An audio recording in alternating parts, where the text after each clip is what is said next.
Right, so well, shall we get started? And I'll just keep an eye on the waiting room and let people in as they arrive. So we are a group of authors, debut authors, who sort of formed a bit of a herd at the beginning of the year because we wanted to support one another and share this whole debut book experience together. And I think, well, for me personally, it's been one of the most wonderful things of the debut year is having this group and being able to kind of boost each other and turn to each other for support and sympathy and things like that. So we decided to do this, which is sort of towards the end of our debut year, and just share some chat and see how we've all got on in the year, and then Christmas recommendations or seasonal book buying recommendations. So what I will do is I'll introduce myself very quickly first, and then we can go around and introduce ourselves and our books. So I am Lorraine Wilson. I live in Fife in Scotland, on the east coast of Scotland by the sea. I'm an ex-conservation biologist, but I now write fiction that is influenced strongly by my past as a conservation scientist and also by world folklore. My debut book even, is This Is Our Undoing, which is out with Luna Press, which is a Scottish independent press, in the summer.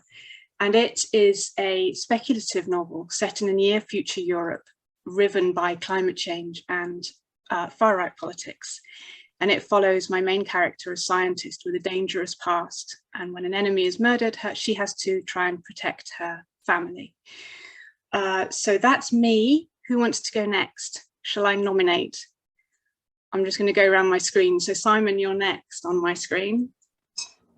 So I'm Simon van der Velde, and I live in Newcastle upon Tyne, and I've been writing for probably 15 years. So it's been quite a long road. But my debut book, Backstories, was published on the 25th of March, and there it is. So I was delighted with that. And it seems quite a long time ago now. Briefly, Backstories is, as the name suggests, a series of backstories of famous people, by which I don't mean people who've won Strictly. I mean proper famous people who've influenced the world we live in. But rather than give you 500 pages, I give you 10, and my intention is to give you the pivotal moment in their lives. And for a little more piquancy, what I do is I don't tell you who the stories are about. So you spend some time in the person's head, and it will gradually dawn on you, and there'll be that eureka moment. Oh my God, I'm in Churchill's head, or Gandhi's, or Madonna's, or whoever it may be. So that's how it works. And yes, it's been an interesting year. So Katie. Hi everyone. So I am a part-time lecturer in history, in Russian history, up at the University of the Highlands and Islands, where I live.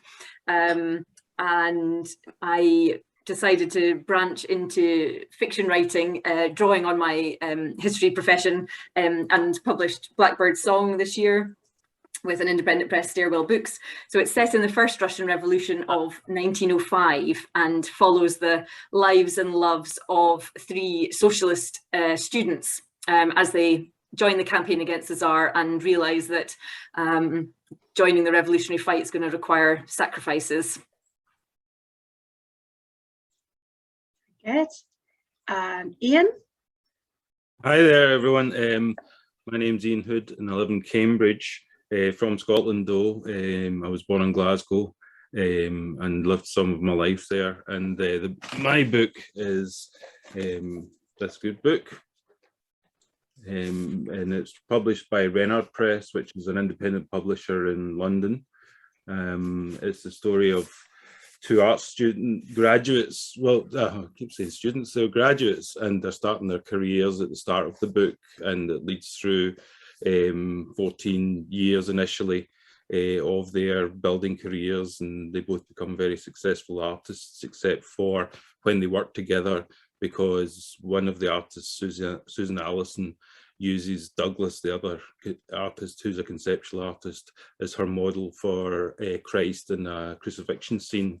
And she makes many attempts at perfecting this painting, but never quite gets there until, well, you have to read the book to find out. That's me. Right, Laura.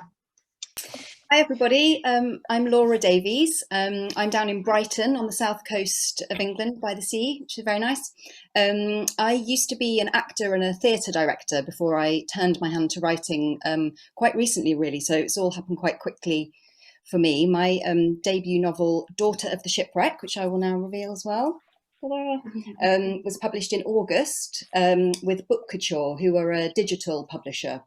And it's a historical thriller about a brother and sister who are separated as children and what kind of then happens to them and how they come back together. And so it's about family and identity and lots of secrets and sort of hidden things that come to light. And yeah, my second novel is actually coming out in January, which I find very hard to believe. So yeah, it's been a bit of a roller coaster year. Excellent. Always, are you free to introduce yourself now, or are you multitasking? I'm free now. Yeah, so I've had a bit of a very busy day, but thank you so much everyone for your patience. And yes, so to introduce myself, I am I'm based in Lahore, so I'm the founding director of the Writing Institute, which is Pakistan's only creative writing institution, and I also work in accounts at my father's company. So, and apart from that, I'm also an author. This is not technically my debut, but my first book, In the Company of Strangers, didn't have a very wide UK release. So I think when this group was made, they were like, it's fine, you can join this group because this might as well be your debut. So so this one's published by Orenda Books, and it was out in August of this year. And it's about a 16-year-old girl who defies the age-old rules in her village to follow her love, and it's about how how those age-old rules force her father to sacrifice her for honor, and it's about how her father sort of makes the decision to not do that. So it's a very different book in that regard. It tackles the very thorny issue of female honor in Pakistan, and it's about how those where their lives go from that moment onwards. So so yeah, so this is I am very bad at these pitches, elevator pitches or whatever. So I don't know if I did a good job, but yeah, you can just buy the book and you'll figure it out. It's a good pitch. Yeah, thank you. Right, so I'm going to open up with the first question, which is, what is your high point and low point of the past year?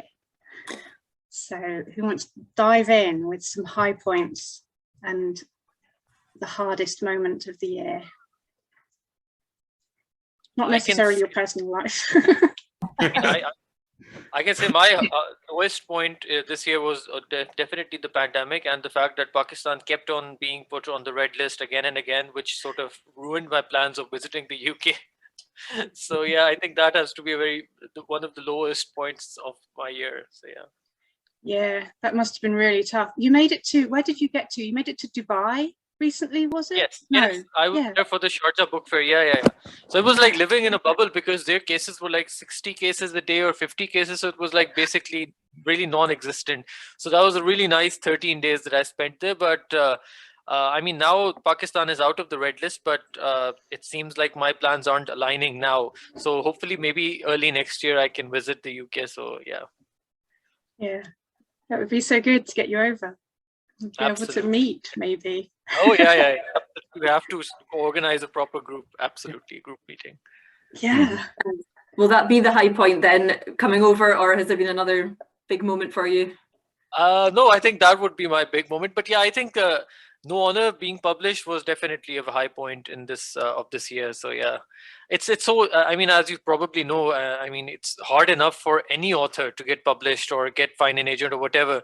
So it's even more hard, more difficult for a Pakistani author because we don't have an industry at all. Even though we're like 220 million people in this country, but we don't really have any literary agents or any big publishers at all. So it's even more hard for us to do this. So yeah. So it's pretty much all imports, your book industry from... Oh yeah, we do have some local publishers, but they don't have any sort of clout or anything. It's like really small industry. Yeah, so mostly it's imports and pirated books. So piracy is pretty big in Pakistan. Yeah. I just one little anecdote I wanted to share, that my first book, In the Company of Strangers, it was published when it came out in Pakistan as well. So they told me that it's a national bestseller in Pakistan. I was like, really? I was like, how many copies have you sold? Like 100,000, 200,000? How did it become a bestseller? And they're like, we sold 1,000 copies. I was like, what? For a country of 220 million, you've only sold 1,000. I was like, I don't have any words. So yeah, that's the state of publishing in Pakistan. Which makes books like yours even more important, because there's obviously not enough voices coming out of Pakistan. Yeah, so absolutely. That makes it even better. Okay, let's have another low point or high point. I could jump in with my sort of low point, which probably extended for like 3 months. Was sort of early on in the year, when before my book had actually come out. So I was still doing the final edits for the first book, but I was also writing the second book. So everybody was kind of like, oh, it's so exciting, your book's coming out. And I was like, yes, it is. But I was like so stressed, like trying to do the editing and writing, that I wasn't really able to enjoy the moment. And also because it was lockdown, all the places that I wanted to go and do my research, all the museums and various places that I had in mind to go and do these trips, I just couldn't do. So I was having to just do all of it from my imagination or from books, and you know, all these ideas for writing retreats that I'd had went out the window. But then yeah, when it got to the actual publication day itself, I guess that was the high point, because that was when it hit home that it was really happening, and I was able to sort of hold the book in my hand, and it was a beautiful sunny day, so I actually went for a swim in the sea just to have that moment to myself where I could just sort of appreciate, you know, this is happening. I've published a novel, you know, I never imagined that would happen, and here we are. So yeah, that was definitely the high point. Yeah, I felt a similar kind of feeling in a way, but it was definitely the high point, you know, the day of publication, it's finally here. But by the time it was published, it felt like old news, you know, it was stuff I'd written, some of it quite a long time ago. So it was almost as if someone else had written it. And then suddenly you've got to do all this social media stuff and technology stuff, which I hate. And what I found was I couldn't write. So the new stuff I was doing just wasn't happening at all. And it was very frustrating. And at first you had the sort of sugary buzz of getting reviews and people being enthusiastic about the book, which was great. But I started to feel a bit like a fraud, because I thought, well, I'm not a writer now, I'm not writing. And I've really had to, you know, having made myself get into Twitter, I've now had to make myself get back off Twitter and try and get into the right headspace. Yeah. So it's been an interesting experience, but I find it was definitely easier to write having not been published, where you're just doing it for yourself. Yeah. But that's where I am. I would say that I've been on this constant roller coaster, because I don't know how much other people did this, or for Avies, whether he was able to he wasn't able to do this in Britain, but it was just walking into bookshops and seeing if they had the book in, and if not, talking to them about it. And I did that in a fair few bookshops up in Scotland, and the bookshops in Cambridge, obviously, some in London, and yeah, walking into foils and finding out your books there is quite a nice feeling. But I wanted to tell you an anecdote about a particular day, but I'll not tell you exactly where I was. I was out of county, put it that way, and it was the same day, and I walked into one bookshop in a small town, and it was a young woman who was holding the bookshop down that day for the owner, And I just said, you know, this is my book if you're interested in it. And she was immediately, she immediately seemed to adore it on the basis of the title, let alone the blurb. And I was sort of like, this is amazing. And she was an art student, and, you know, just really connected with it. And she said she was able to order it in, so, and it was all happy. And then I went to another town close by, about 10 miles away, and I walked into a bookshop, and I said to the guy, the owner, I believe, kind of, you know, talk to you about my book. He goes, no, go and look at the sign in the window. And I was like, what? He says, go and look at the sign in the window. And I sort of walked back out and looked at this sign in the window, which said basically, if you are a writer, could you please bugger off? I am not interested. Honest, not those words, but words to that effect. And I was like, wow. Maybe he's in the wrong business. Yeah, I know. Imagine not being a bookseller but not wanting to meet writers, you know. No, he was not interested.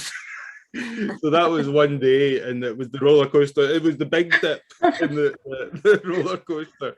But I mean, some of especially the bookshops in Glasgow, frankly, I've been, you know, walked in, and they either were carrying it, which was really nice, and I actually had a bookshop, one of the big bookshops in Edinburgh, one of the big bookshops in Glasgow had got loads of them in, and that was really gratifying. And being sort of like received as, oh, you are the writer, do you want a glass of water? and then going into another bookshop and saying, who are you?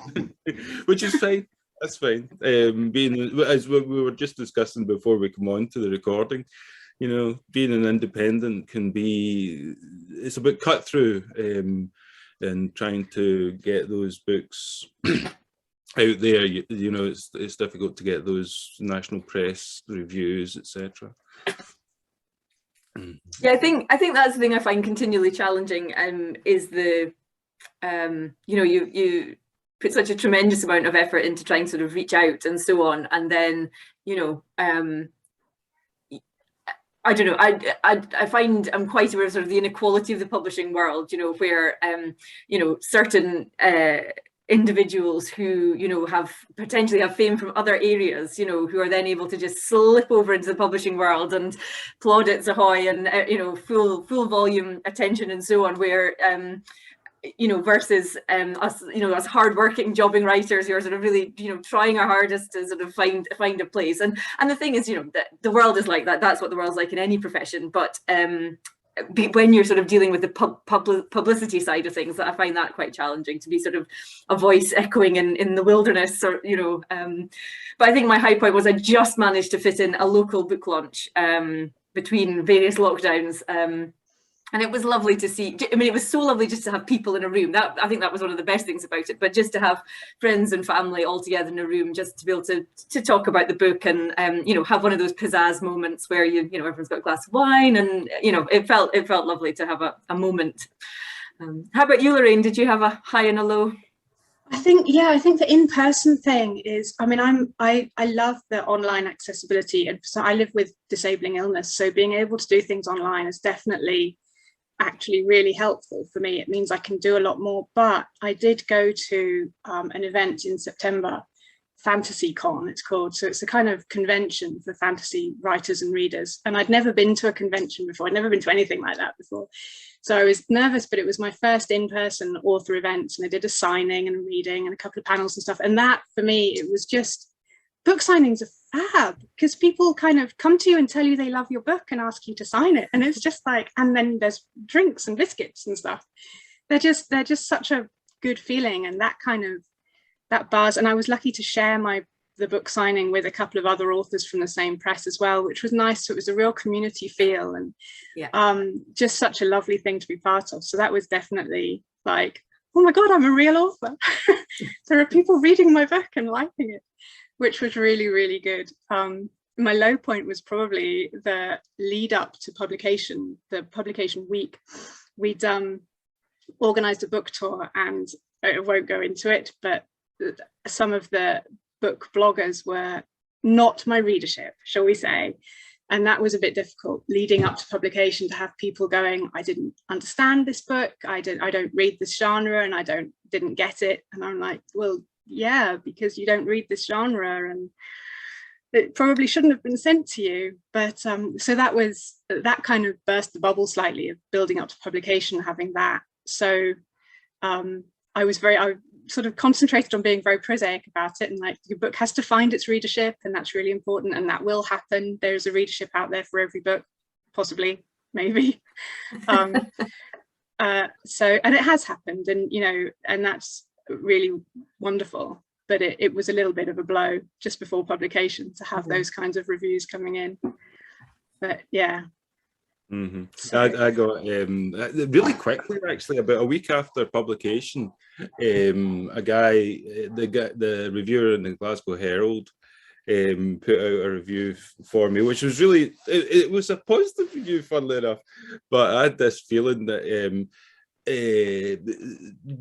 Tartan Noir is such a massive sort of like the big boulder of Scottish literature at the moment, with Ian Rankin and Val McDermid and stuff, and that's fine. But I think there was 2 other books that you reviewed that day. It was the sort of short reviews, and like I say, it was a really quick turnaround. So I'm not. And also, he didn't quite say this, but it was as if what was being said is, what the first book that he reviewed, somebody else, yeah, this is sort of like decent Tartan Noir, and the next book, yeah, this is really good Tartan Noir. And then he got to my book and he sort of went, this book hardly seems to be trying to be Tartan Noir at all. And I was like, yeah, that's because it's not. But you're right, Ian. There is. I find it too, as well as a Scottish. I identify as a Scottish person, but I'm writing about Russia, and so I am immediately not part of the Scottish writing community because I don't write about Scotland. I keep finding myself going, can I just shoehorn a trip to Scotland into my next, because anyway. But but it is funny, like you say, if you don't quite fit. And you were saying too, Lorraine, about if you find yourself not quite fitting with people's expectations, or it can be very curious dissonance, can't it?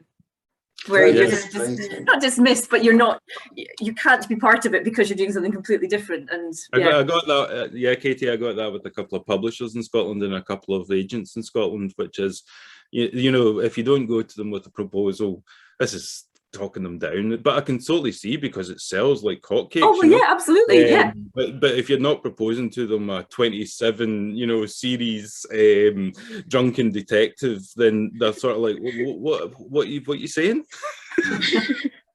Yeah, but then but I suppose it comes back to that question, what constitutes Scottish literature? Does it, does your nationality actually matter at all? If maybe I shouldn't call myself a Scottish writer at all, in fact, because that's, maybe I should call, I don't know what to, just a historical author or something like that. It's all about how you pitch yourself, isn't it? Of how you identify to be readable and to be seen, I suppose.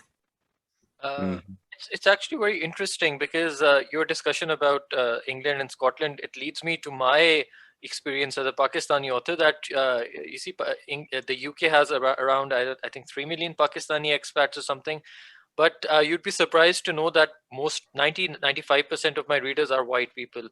So my own people don't buy my books at all. So I don't they don't, especially in the UK and in the US, Pakistanis, they don't buy books by other Pakistani authors. I mean, they'll buy other books, but they don't really support their own talent. I mean, in Pakistan, yes, there will be people who will buy eventually, but this is what I've discovered. I mean, if you look at my Goodreads ratings and reviews, 95% of them are white people. So it's very strange. I mean, I'd have thought that they'd rally and try to lift their local author, because God knows how hard it is. They probably know how hard it is for a Pakistani author to get published. So, but I haven't really seen that kind of support at all. And it's been very strange. But the UK has been so welcoming in a other sense, from people like you guys and my readers and other people I know. They've all been so welcoming. There has been that odd incident of racism and stuff that I've encountered, but otherwise it's been a very smooth ride whenever I'm in the UK. It's interesting. Sorry, I was going to say that if you've ever, we don't have an Irish writer amongst us today, or maybe somebody from Irish background, but the thing I've always noticed, if you walk into Hodges and Figgis in Dublin, you know, the whole front window will just be Irish writers, and the whole first hall will be Irish writers. They're obsessed with bigging up their own writers. And it's a very sort of writers' culture, you know. You can get a basic admiration for writers, but I think definitely in Scotland there is a tradition in Ireland as well about liking country and western music, and in Scotland liking country and western music. You know, somehow good culture is that from out with the nation, and therefore, you know, the new John Grisham is going to be like what they want to read in some Scottish book. You know, I don't want to read that, you know, that'll be rubbish. But I got that. I think I was fighting that a little bit, or not me personally, but that idea. I wish we had a more Irish culture in which they definitely said, you know, this is these are our own writers, and we want their literature to get out internationally. Yeah. And you know, the strange thing about Ireland. Oh, sorry, go ahead, Katie. No, go ahead. No, I just wanted to say that I personally used to think that since Ireland produces so many writers, I thought that the population of Ireland would be around 40-50 million, but the other day I checked, it was 4.5 million. I think that is amazing how many writers Ireland produces. It's amazing. A lot of suffering, I think. That's what they say. I was going to ask you, Simon, because I've noticed that, you know, quite often in England there are sort of regional hubs of communities. I noticed the Northeast has a bit of a hub. Do you find yourself part of that, Simon, or? A little bit, but I mean, since I've been out there, we've been in lockdown a lot of the time, so I haven't really been able to get out. I mean, I'm in a writers group in Newcastle, which brings me into contact with some people, but yeah, there's a lot of Newcastle crime. Crime is, I don't know, it seems to be everywhere, but particularly in Newcastle, as far as I can see. So I've actually given in, and I've got a crime book coming out next year. Yeah, no, that's perfectly acceptable. But it is literary. It's not just. Yeah. There's no drunken detectives, honestly. But yeah, it's nice to have a community. But to be honest, I haven't seen much of it because of lockdowns. Really got in the way. But I'm very much a face-to-face person, and even this is nice, but it's still an unusual medium for me to be in. You know. But it's great that we can do it because we're from the north of Scotland down to Brighton, and you know, and across to Lahore. Yeah. So, Lorraine, you said you went to you called it some kind of conference that scientific sci-fi literature sort of thing. Yeah, sci-fi and fantasy it was. Yeah. And do you find? I mean, is that how you would identify yourself as a writer, or would you view yourself more as a speculative author or an environmental? You know, like, does that actually, is that your identity? Not really. I mean, I'm quite happy because it's an amazing community. They're so supportive, and so it's a wonderfully diverse, interesting community. So I'm quite happy to be adopted by them.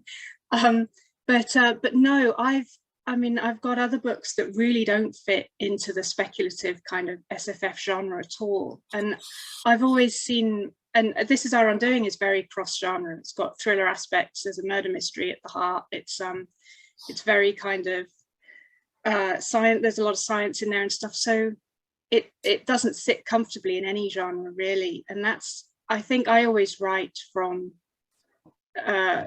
sort of themes rather than genres, if that makes sense. So there's very much themes of belonging and identity and legacy of trauma are kind of what I tend to write around, the sort of heart of it. And then there's always a lot of wilderness because of my own past, and my passion for folklore always sneaks in there somehow. So I have strong opinions about genre labels, especially about literary labels, which maybe I shouldn't start going on about because I could be there for a while.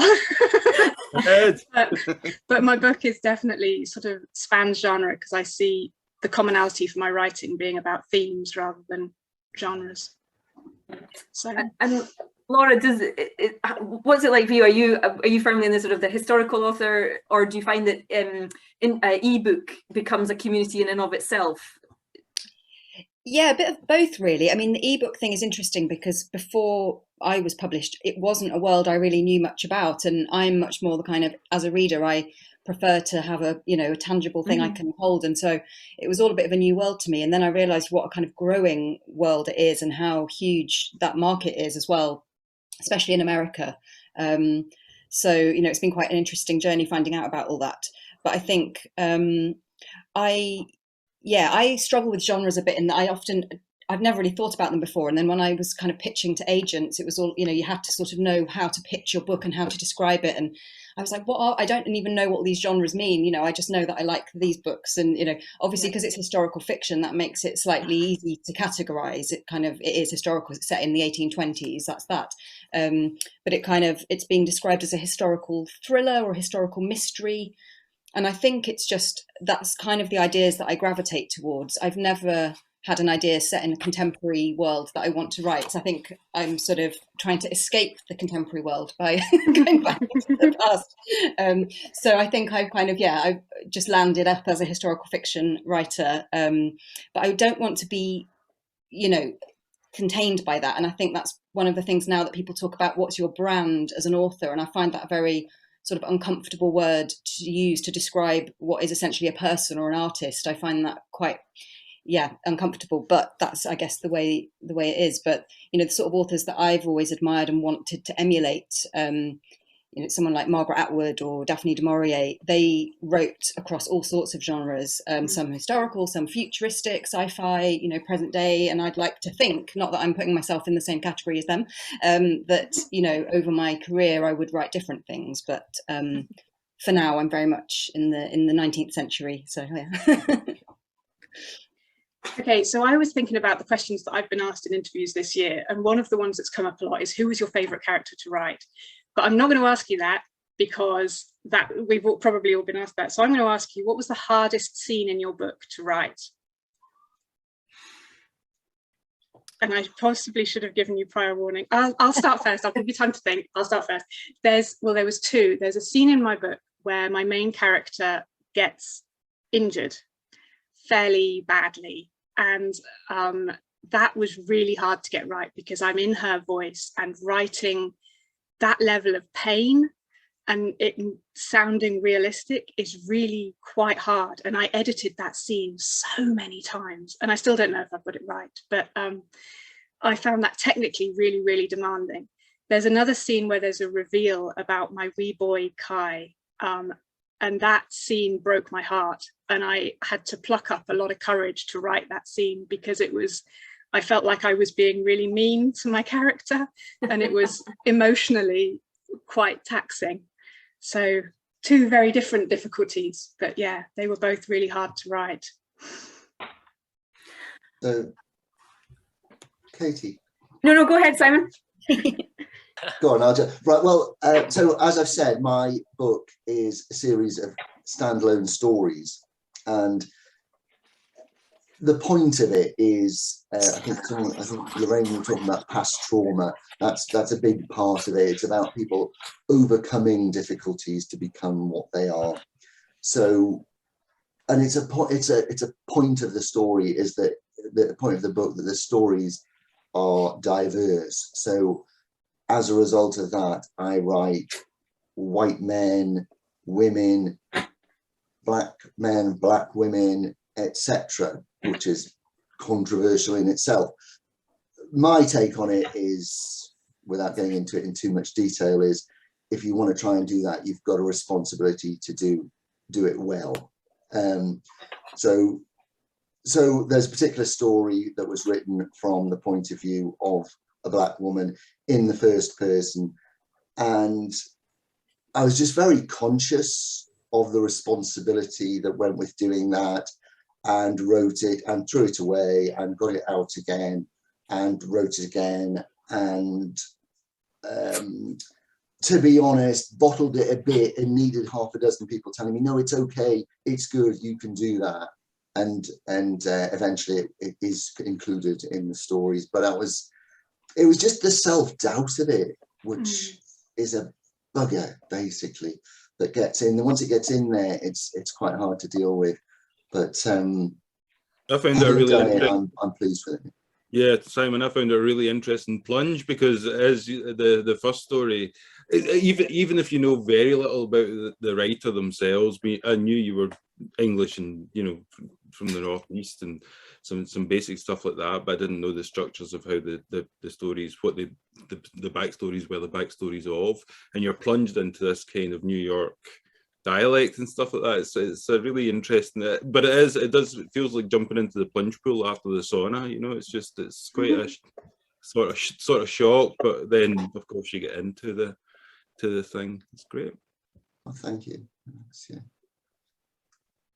I think my most challenging scene, I mean, I think I totally get what you're saying, Lorraine, about pain, but also about writing about violence as well. It's difficult. Quite a lot of my violence ends up off screen just for that reason. But probably my most tricky scene is I had to do what could be a sort of is a kind of have turned into a really sort of cliched moment where you know, a discovery is made, and it's one, you know, it's a scene that's been played in from everything from, you know, soap operas to loads of books, you know. So it was tackling a scene that has been done so many times before, and I felt it was necessary, I felt it was real to the story, but trying to do it in a way that was entirely original to my characters and to the story, and not make it read like every other scene, you know, with all the motifs that would usually appear. And that was probably my most, I went back over that one a lot of times to try and make sure that it didn't just lapse into something entirely familiar.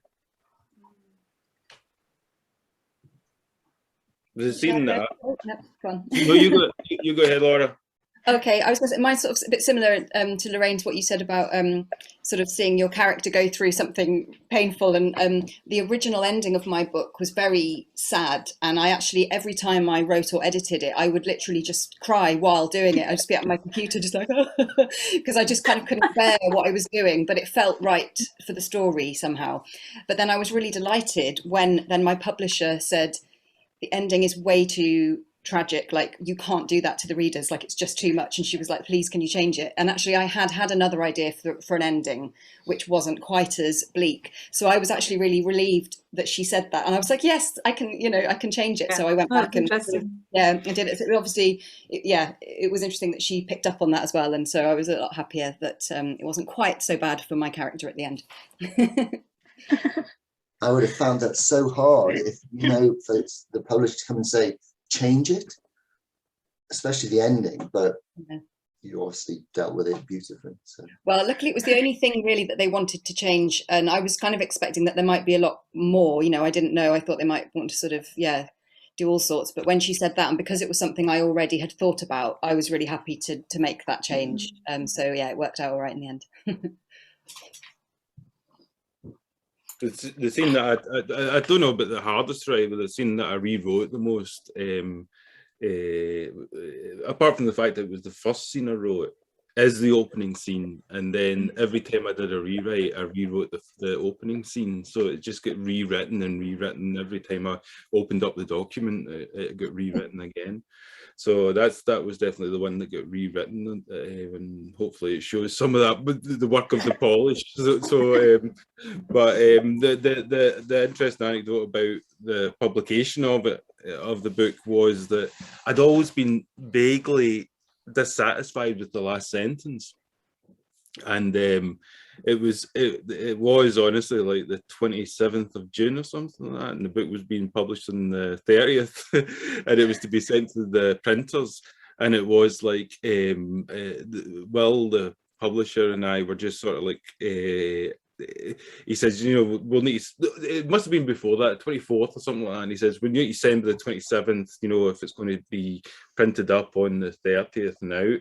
And I was like, right, okay, and we were just we were mostly doing really late on proofreading stuff, trying to get every typo out of there, and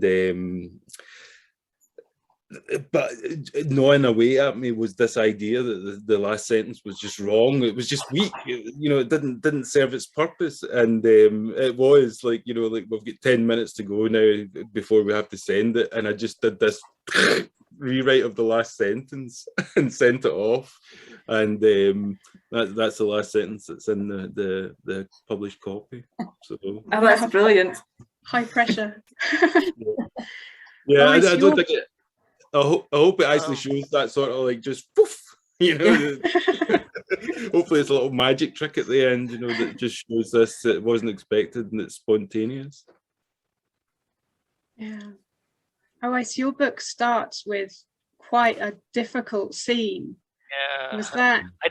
I think that you're right. That was in fact the most difficult scene that I wrote, and I think it was. But then again, I felt it was very important to write it because it just shows how brutal Pakistani society can be. I mean, if you've seen the news, you may have seen that recently that these kind of things do happen. So it was so important to write that, I think, but it did sort of break my heart because it's a very gruesome scene. And I mean, I think kudos to the publisher for not editing, for not censoring it at all. And I think she understood as well that it had to be graphic. Otherwise, it wouldn't have that same impact. But yeah, I think it was definitely the hardest thing that I wrote. But if you've read No Honor, you'll realize that there are lots of difficult scenes. So it's very hard to pinpoint an exact difficult scene. But I think, yeah, this one was probably one of the most difficult ones. Yeah. Yeah, definitely. But it's like you say, I think it was really good not to shy away from that. And yeah. I mean, yeah, that's the thing. You see, in Pakistan, and there's another problem being a Pakistani author. It's about you keep on wondering what your family will think. So really, because it's like, for a country of that's a huge population, Lahore and Pakistan can be a very small place. Everyone knows each other, and you meet people, and they're like, "Oh my God, what kind of mind do you have? Do you actually wrote this stuff?" And the problem is that a lot of Pakistanis think that whatever character says is a reflection of what the author thinks. So if a character is being disingenuous or if the character is being evil, a lot of people accused me of being the same thing. I was like, there is no similarity between me and my character. I mean, it's like, honestly, one of you, if you write a crime fiction novel, writing about a murderer doesn't make you a murderer, does it? So it's kind of like that. So yeah, so that is another thing that I had to factor in. But then I thought that, if I'm going to be worried about what my family is going to think or what my social circle is going to think, then there's no point in being a writer. So I just had to do away with those insecurities. And I just decided to go ahead and write whatever I thought would be right. So, yeah. The idea of family reading your book is always slightly terrifying, isn't it? Yeah, I mean, they don't really read it. I mean, most of my family members haven't read my books at all because people in Pakistan generally don't really read that much. But then there's always that fear, what will they think that Awais has such a bad, imagination? What is wrong with him? So, yeah. Yeah. I think that was actually one of my family mostly haven't read my book either. And I don't know. I don't think I'd be more disappointed if they hated it, but it's the apathy that's quite hard to get my head around. But as they say, you find your tribe. You find the people who it's right for. So, and not to mention free copies. That's everyone in Pakistan. They message me, they call me. They're like, "Awais, where's my free copy?" I'm like, "It's available in that bookshop. Go and buy it. Don't ask me for a free copy." Yeah, you pour your soul into this thing. Yeah, and absolutely. It's £7.99. God, I can't pay that. Yeah. Oh, yeah. It's even cheaper in Pakistan because we get it on a discount. So, and then they're like, "Oh, but you've probably made millions already. You've probably sold millions." I'm like, "Yeah, this is exactly how I sold my millions, by giving them away like this." But I mean, this is interesting to me and disappointing that the book's out there and I started off, I got a lot of good reviews, and you get a bit carried away before you come back to earth and you think, oh, it's going to be fantastic. And then basically after the initial splurge, the way I found to sell books is put the ebook on at 99p and do some advertising. And then you sell a load of books and then I put it up to $2.99, like the cost of a cup of coffee, and the sales drop back down to a trickle. I know.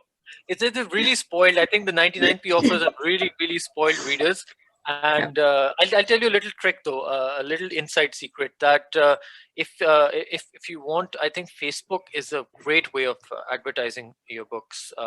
It's absolutely amazing. It's even better than Instagram and even better than Twitter. So yeah. Wow. Yeah.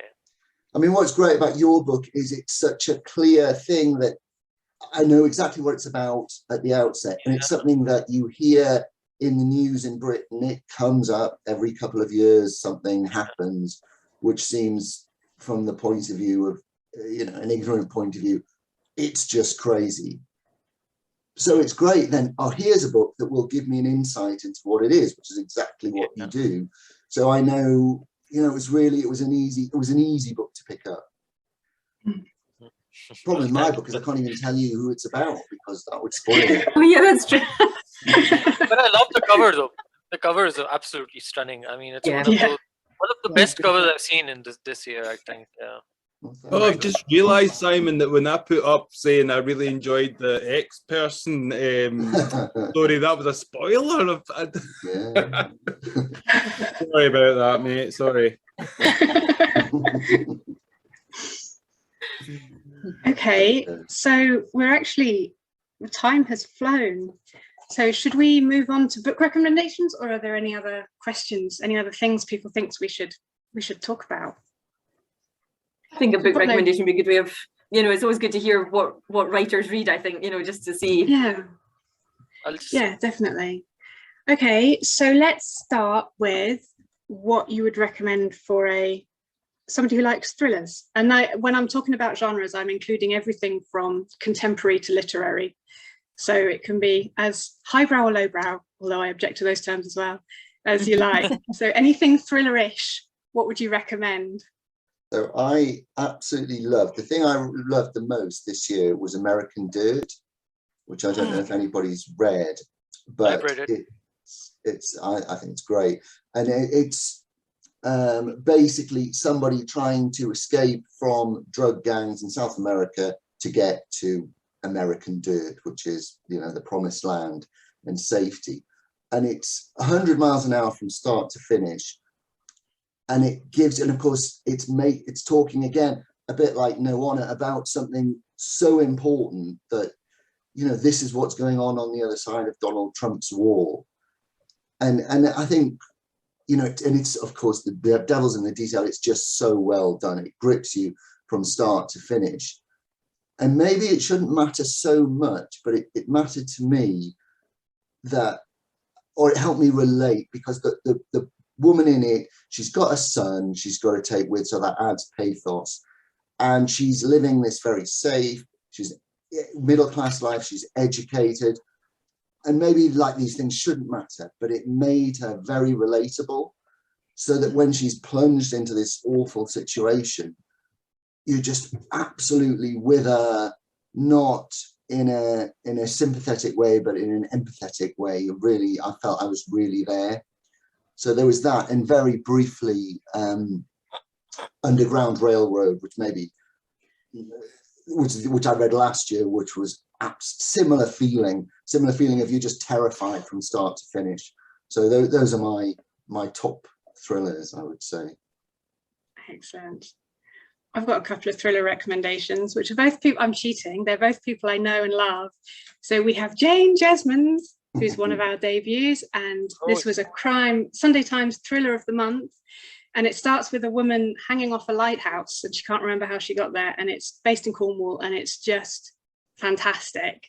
And the other one is another friend of mine, Fiona Erskine and Phosphate Rocks, which is the most just original thriller you will ever read. And it's sciencey, it's such an unusual approach. It's a body is discovered in a warehouse a factory that's being demolished.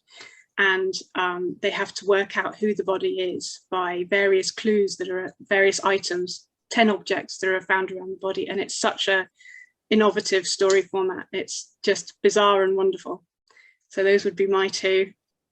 recommendations. Any other thrillers, or should we try a different genre? Yes, I have Yeah. a couple of thriller recommendations. So mine would be these two. So these are obviously both my friends, but yeah, they're both really good writers as well. So this is She's Mine by A. Chaudhary. It's about a woman whose child is kidnapped or stolen, and it's about how her life sort of upends after that, and how she can't really forgive herself and the guilt and everything. But then she realizes that her child is actually alive. So it's a very good story. It's about the relationship between a parent and child and everything. So it's a very interesting thriller. I would highly recommend this one. I'm just going to take a screenshot and tell Alex that I was discussing the book. And this one I really loved. This is from Alan Gorevin. This is called The Kindness of Psychopaths. This is very, the reason I like his books is that he writes crime fiction with humor.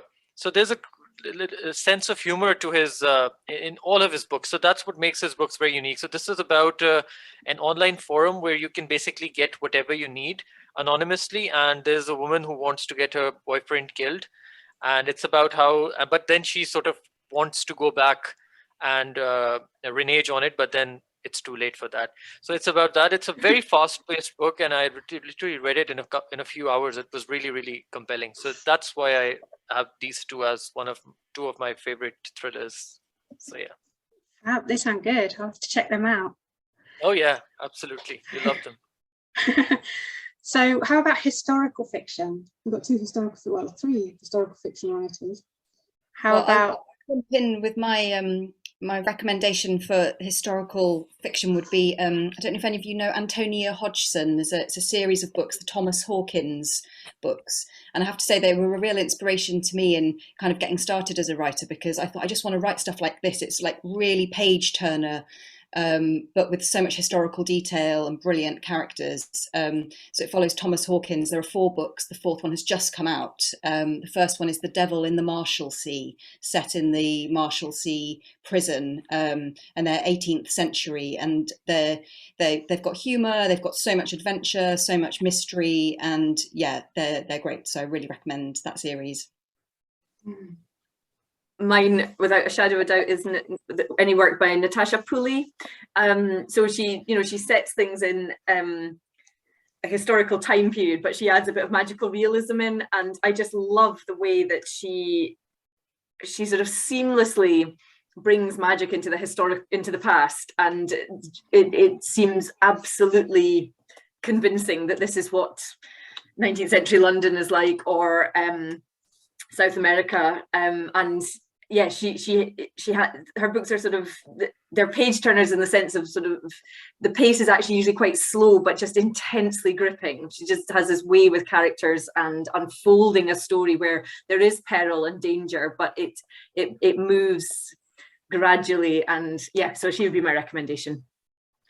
Yeah, I must say The Kingdoms is probably my favourite book this year. Was her The Kingdoms. I'm hoping it's I'm hoping it's going to be in my Christmas stocking in the next few days. So the two I want to mention. Sorry, Ian. Sorry, Simon. The two I want to mention is they're friends as well, writer buddies, but also I'm in a writers group with one of them, and I went to a writers retreat with another one. So I have, I've heard them talk about their writing, and even just that experience, it was immersive, and it's so interesting. But you may have heard of them. They're with big publishers, and they're getting big pushes, which I'm very happy about.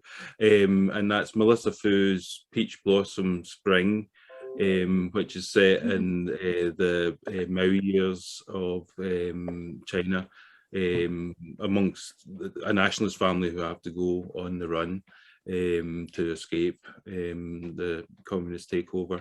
I apologise to Melissa if I'm painting that wrongly. They're only available in pre-order at the moment. They're both coming out. One's coming out February, one's coming out March, and the other one is Rosie Andrews' Leviathan, which is just, if you just put Leviathan into Twitter and look at some of the pre-production stuff on that, it's just amazing stuff, and I'm sure that both those books are going to be great.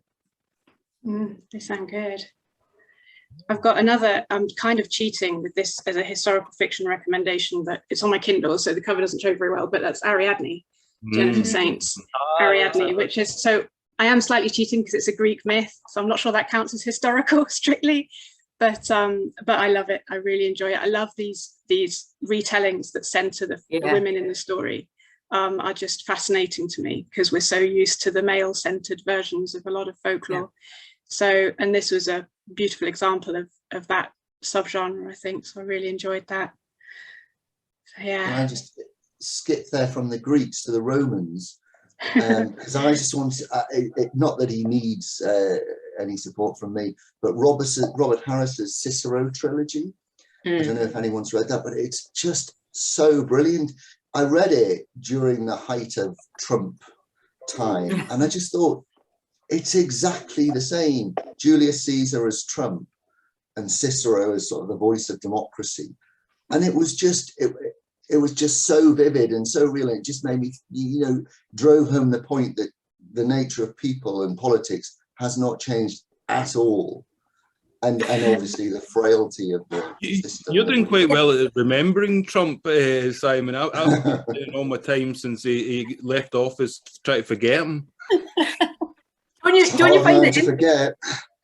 Don't you find it interesting, though, that everyone feels at home putting themselves into living in Rome in the ancient period? Like, of all the historical periods, everyone can see themselves in a toga. I don't know what it is about Rome, but there's always, like, I mean, I'm more of the Didius Falco side of reading about Rome, but it's still, you can just see yourself in that world. It just feels so modern somehow, doesn't it? That you could absolutely be there. I put it into undergraduate parties in which nobody had any money to buy any outfits, so togas, well, that's the sheets off your bed.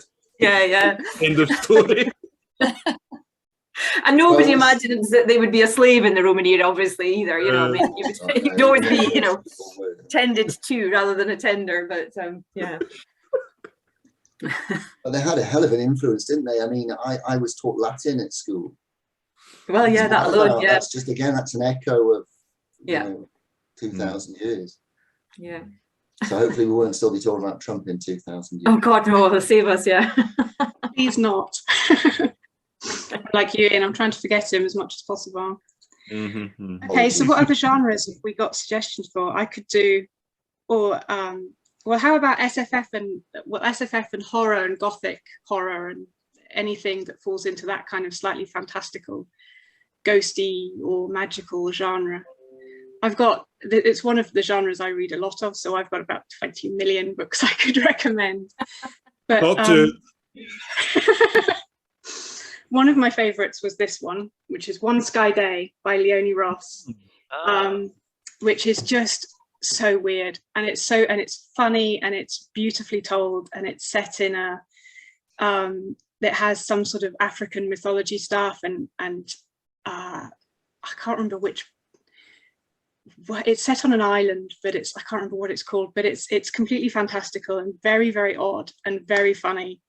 And I loved that. That was just immense fun. And another book that a couple of books actually that I've really enjoyed were by Nicole Glover, and it's a couple of, they're murder mystery books, basically they're detective books, but they are set in a southern state in the US just after the abolition of slavery in the Black community. And there's some magic involved, but it's basically a murder mystery. And what I love about it is not just the sense of place in that society, but also that the two detectives, the two people solving the murders, are a happily married couple. And that happens so seldom. It's just so novel. And it's such a light-hearted but powerful book, given the setting and the time. It's got a really powerful message, but it's done so with such sort of joy and beauty. They're really fun books. They were the Conductors and then The Undertakers are the two books in that series so far. And I'm really hoping there are more. I don't know if there are, but I really hope there are. So it's interesting about One Sky Day because it has crossed over, hasn't it? Because you see it on the mainstream tables. I've been looking at just because I kind of liked the title. I liked the grammar of it. It didn't quite make sense, and it attracts the eye. but it's been sitting out with the sort of like new and reviewed in bookshops, as opposed to, you know, what is this genre then it's in? It's very fantastical. Right. I mean, it's not as in elves and wizards, but as in it's very magical, and there's sort of more magical realism, I guess, than fantastical, I suppose. So yeah, it's very, but then things like Natasha Pulley and you know, the Greek myth retellings and stuff are all fantastical, really. They just get lumped in with the reading group kind of genre instead, because I don't know, that has more cachet, or it sells more or something, I don't know. But that's me getting onto my genre soapbox.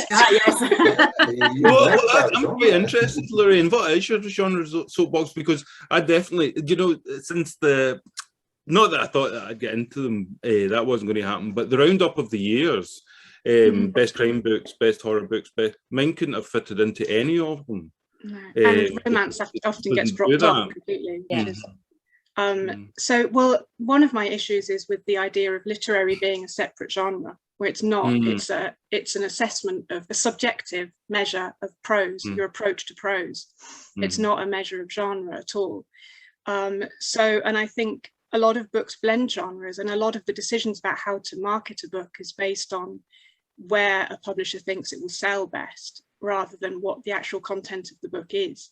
So things like the Natasha Pulley's The Kingdoms, or you know, some of the other sort of Gothic horror writers, they are fantasy, but they would never be marketed as that, because it doesn't have the same award-winning potential in the mainstream awards, and it won't get put, like you were saying with This One Sky Day, it won't often appear on those centre tables in Waterstones quite so readily.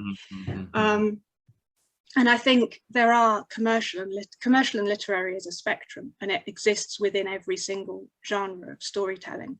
So you get commercial thrillers, and you get very, very literary thrillers, and you get books, like you were saying, that defy genre really, and don't fit into any one particular niche, but that doesn't make them better or worse. It doesn't make them literary. Literary isn't, it's used as such a, I think, snobbery exclusive term slightly. A lot of the time it's used as a weapon to exclude certain stories and certain voices, or as a way of proving that you're superior to other people because this is what you read. And that really annoys me. And I think it's often very Western centric as well, the metric that is used to measure something as literary. So it's another barrier in place to cultures that approach storytelling in different ways. So yeah, so that's a short version of my rant about genre. No, I like it. I understand that, especially because I'm the target of it. No, but I totally agree with I'm joking around there, but the most common cut and paste sort of version I've had to do for bloggers and stuff of Q&As has been this thing that I say about. I mean, it was interesting when I was introducing the book to my writers group when I was writing it, you know, and quite rightly, a male artist and a female artist are on stage, put on stage together, and what they said about the opening scene was, this isn't the way you do a meet cute, you know, a meet cute, you know, from the movies, and I was like, but they never get together, you know, and you know, they're never in a relationship with each other, but they love each other's art, you know. And I will say it's a romance in that sense, but it's not a romance of a relationship between those two, and it is horrific, you know, what happens in it, and but it's not a horror book, and it's so that's what I'm saying, and that was just the way I write. It's not about sometimes I wish I could have just sort of like shoveled it, not shoveled it, but you know, it made it more clear that it was in one genre, so that I could even, you know, get those, so that it could be in a specific place in a bookshop and people knew the framework, because like I say, the downside of that is it just kind of floats around bookshops and nobody knows where to put it, you know. Yeah, definitely. What were you going to say, Alice? I'm just saying that I agree with what Lorraine said about the what's the word that the fact that literary fiction, certain books are much superior to other books. So I also sort of, I don't like this snobbery at all. And I feel that, and I saw that happen recently when they omitted romance titles from their best books of the year. Yeah. And it was so strange because even as a man, as a Pakistani man at that, I grew up reading quite a bit of romance. I mean, I don't tell that to everyone. Maybe I am a snob, but no, but I did grow up reading all the Judith McNaught and what else? There's so many amazing romance books. Nora Roberts and Nicholas, what's it? Nicholas Sparks? Is it? Mm-hmm. Yes. Yeah. Yes, so I grew up reading all those books, and they're amazing titles, and I can't believe that they omitted romance from this. It was really sad, and I think that this kind of snobbery has to stop. And every book, I think, is important, and it should be given its due.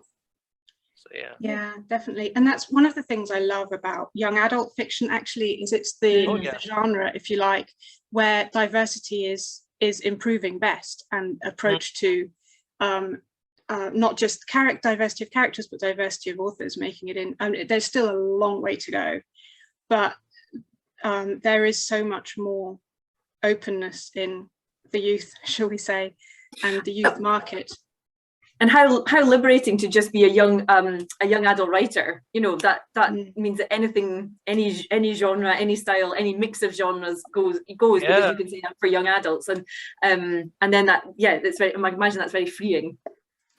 Yeah, definitely. And I think the adult market has a lot to learn from the young adult market in terms of the voices that it's letting through the door, and the characters that people are treating as normal, not sort of tick boxing, but genuinely just treating them as, this is how diverse society is, and this is how it can be written without making a big thing of it. That's a whole other soapbox I can get on. I feel like this is when we've now got a series. We've got a series here. Just as you're talking about it, Lorraine, the more I think about it, the more I think that you are completely correct. There's no getting away from it.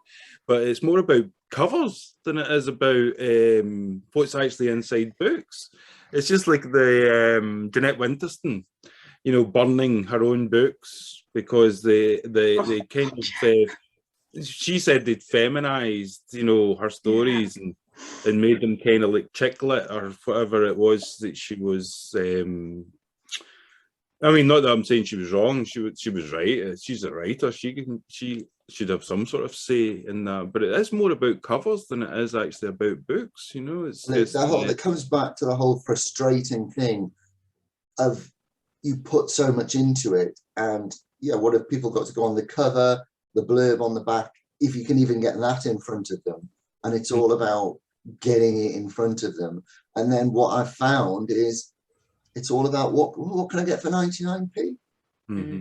Yeah. And when I read selfishly. I mean, we were talking before, we'd like to see more Scottish people supporting Scottish literature. Well, great, but personally as a reader, when I've done all the things I have to do and I'm reading for me, and I'm very selfish, but I'm still, what have I got to go on? And word of mouth, things that win competitions, and then if I like something, obviously the rest of that writer's backlist.